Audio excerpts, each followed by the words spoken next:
Hence it is that statutes have nearly always been followed by acts of indemnity, protecting from liability persons who acted in pursuance of the Suspension Acts.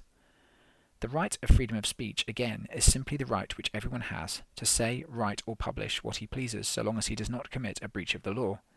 If he says or publishes anything with a seditious intention, or speaks blasphemous words, or publishes any blasphemous writing, he is guilty of a misdemeanour for which he may be prosecuted and punished. If he publishes anything merely by word of mouth which is untrue and defamatory of an individual, he may be sued by the person defamed for damages in an action of slander, and if he publishes defamatory matter by writing, print, or in some other permanent form, he may either be sued in a civil action for damages or be prosecuted criminally for the libel, and in a prosecution the truth of the libel does not constitute a defence unless it is in the public interest that the truth in regard to the matter should be known. It is also a misdemeanour to speak or publish words defamatory of any court of justice, or of the administration of the law therein, with intent to obstruct or invalidate its proceedings, or diminish its authority and dignity, and lower it in public esteem. Subject to these conditions, any person may say, write, or print, and publish anything he thinks fit without risk, and fair comment or criticism in regard to a matter of public interest is no libel. A seditious intention is defined by statute as an intention to bring into hatred or contempt the person of His Majesty, his heirs or successors, or the government and constitution of the United Kingdom as by law established, or either House of Parliament, or to excite His Majesty's subjects to attempt the alteration of any matter in church or state as by law established, otherwise than by lawful means. On a prosecution for sedition, the defendant will be conclusively presumed to have intended the natural consequences of his words or acts, and it is therefore sufficient if his words or acts have a tendency to produce any of the consequences so stated. But it must be remembered that all such prosecutions are tried with a jury, who are entitled to return a general verdict of guilty or not guilty, and therefore determine the question of the criminality or innocence of the words used by the defendant. It is now extremely seldom that any attack on the government or on either House of Parliament is treated as seditious, and the Constitution is frequently abused with impunity. In the absence of a tendency to cause riot or rebellion, or to disturb the peace of the kingdom, the greatest latitude is permitted in the discussion of political affairs. The liberty of the press is similarly a mere application of the principle that no one is liable to be punished or condemned in damages except for a breach of the law. Under recent statutes, newspapers have certain privileges relating to the publication of fair and accurate reports, published contemporaneously, of proceedings in courts of justice, and of public meetings, and the publication at the request of any government department, commissioner of police, or chief constable of any notice or report issued for the information of the public. And, in an action for a libel in a newspaper, it is competent for the defendant to plead as a defence that the libel was published without actual malice and without gross negligence, and that a full apology was published as soon as possible, provided that such plea is accompanied by a payment into court in satisfaction for the libel. Further, no criminal prosecution can be commenced against any person responsible for the publication of a newspaper for any libel published in it until the order of a judge in chambers has been obtained, the person charged to have notice and an opportunity of being heard against the application. With these exceptions, persons responsible for publications in the press are subject to precisely the same liabilities, civil and criminal, and the same jurisdiction and course of procedure for any libellous, seditious, or blasphemous matter in their publications as if it were published in any other way. In like manner, there is not in the British Constitution any such thing recognised as a definite right of public meeting. The right is the result of individual rights of personal liberty and freedom of speech, which are themselves the result of an application of the principle of the rule of law. In other words, the right of a number of people to assemble together in a lawful manner for public discussion or other lawful purposes is simply an aggregation of the rights of each of the members of the assembly to go where he pleases so long as he does not break the law, as for instance by committing a trespass or causing an obstruction to a highway, and to say what he pleases, provided it be not seditious, blasphemous, or defamatory.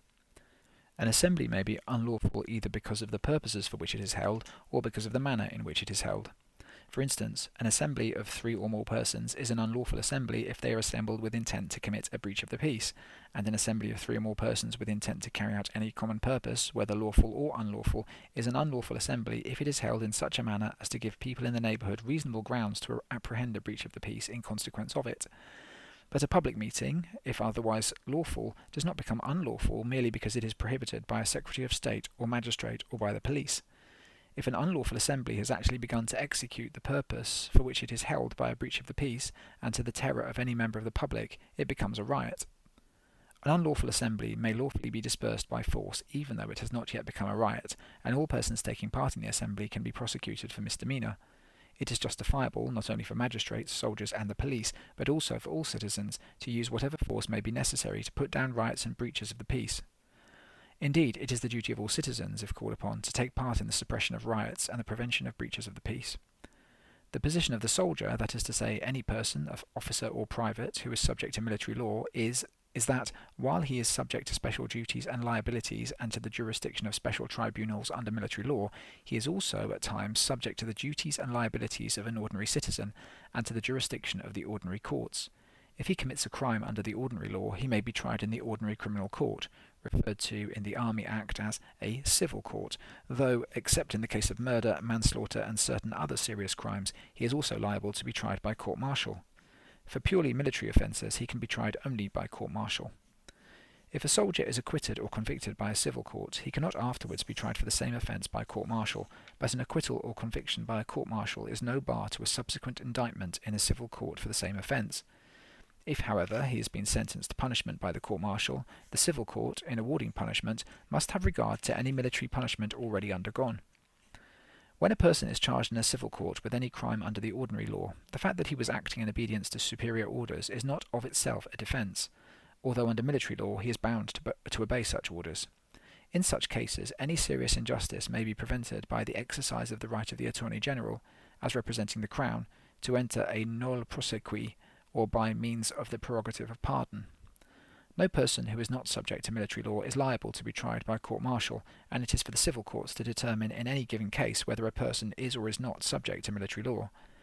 Any excess of jurisdiction on the part of a court-martial can be prevented by the writs of prohibition, certiorari, and habeas corpus, and officers who, as members of such a court, do acts not authorised by law are liable to civil proceedings for damages, or to criminal proceedings according to the nature of the case. Private soldiers and non-commissioned officers of the regular forces are not liable to be taken out of His Majesty's service by any process, execution, or order of any court of law, or to be compelled to appear in person before any court of law on account of any debt, damages, or sum of money not exceeding £30. Nevertheless, a person who has a cause of action against a soldier may proceed to judgment and execution, though not to execution against the person, pay, or military equipment of the defendant.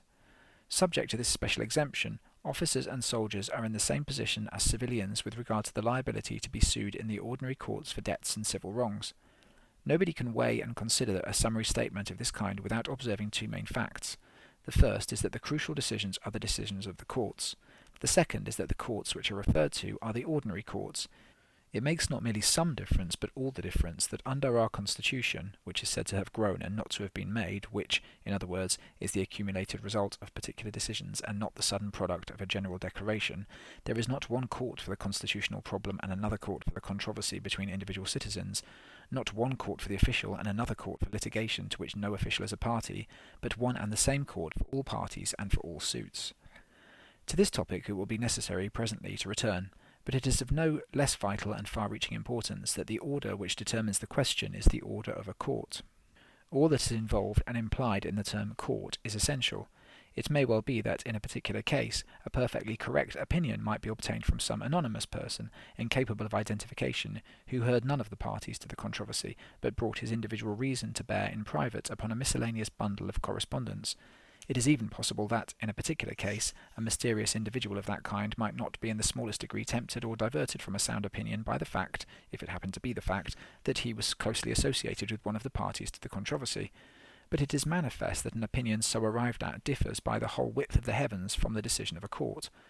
The work of a court involves many important ingredients, as for example, 1. That the judge is identified and is personally responsible for his decisions. 2. That the case, subject to rare exceptions, is conducted in public. 3. That the result is governed by the impartial application of principles which are known and established. And 4. That all parties to the controversy are fully and fairly heard. In other words, the decision of a court is in every important respect sharply contrasted with the edict, however benevolent, of some hidden authority, however capable, depending upon a process of reasoning which is not stated, and the enforcement of a scheme which is not explained. The administration of the law of the land in the ordinary courts presupposes at least personal responsibility, publicity, uniformity, and the hearing of the parties. End of chapter 2.